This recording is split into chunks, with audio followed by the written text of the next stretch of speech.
Hello everyone. जय हिंद। Very welcome to my YouTube channel.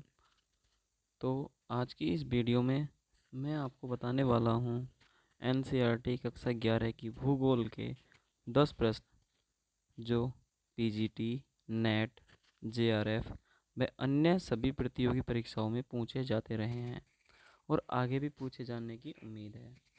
तो आइए शुरू करते हैं।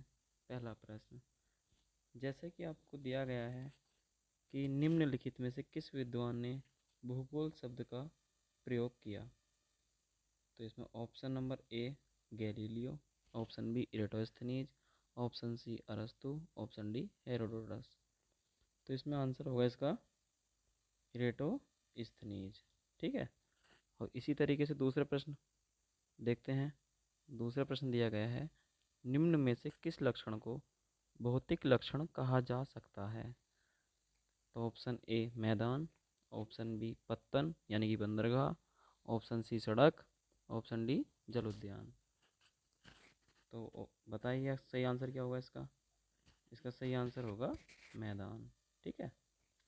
थोड़ा जूम कर लेते हैं इसको। ठीक है, इस तरीके से।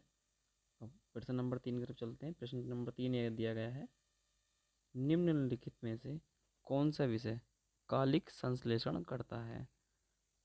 ऑप्शन ए समाजशास्त्र, ऑप्शन बी इतिहास, ऑप्शन सी मानव शास्त्र, ऑप्शन डी भूगोल। तो इसका आंसर क्या होगा बताइए। इसका आंसर होगा इतिहास। ठीक है। और उसी तरीके से हम देखते हैं अगला प्रश्न। प्रश्न नंबर 4।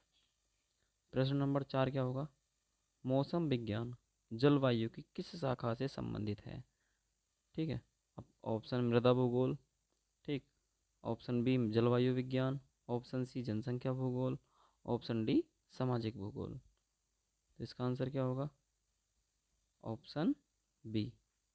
राइट ऑप्शन क्या होगा, ऑप्शन बी जलवायु विज्ञान। ठीक है। उसी तरीके से प्रश्न नंबर 5 की तरफ चलते हैं हम। प्रश्न नंबर 5 है, ज्योग्राफी शब्द निम्न में से किस भाषा से संबंधित है। ठीक है। ऑप्शन ए ग्रीक भाषा, बी अंग्रेजी, सी फ्रेंच, डी जर्मनी।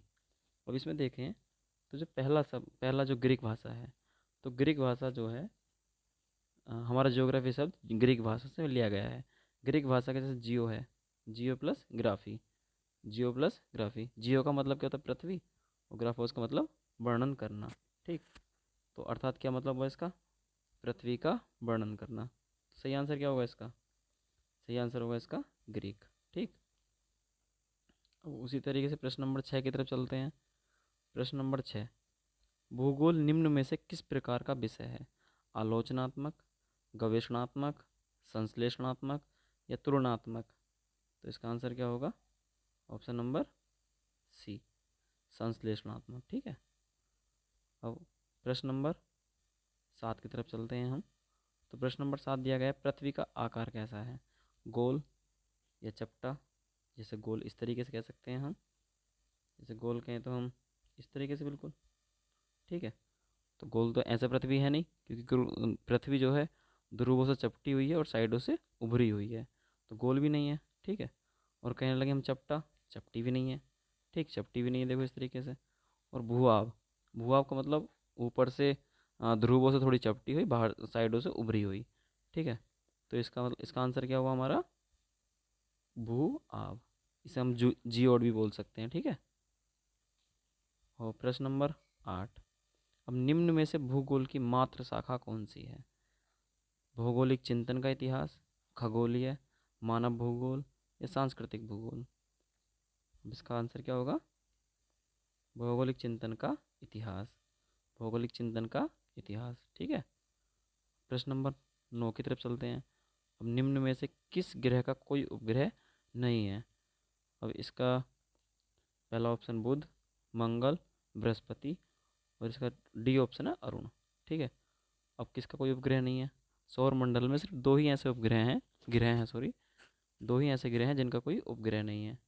एक क्या है, एक तो हमारा हो गया बुध, और दूसरा कौन सा है हमारा, शुक्र। ठीक है, शुक्र ग्रह। ठीक। अब देखते हैं 10वां प्रश्न। 10वां प्रश्न कहता है, कर्क रेखा पर भारत के किस कर्क रेखा भारत के किस राज्य से होकर नहीं गुजरती है? ठीक है।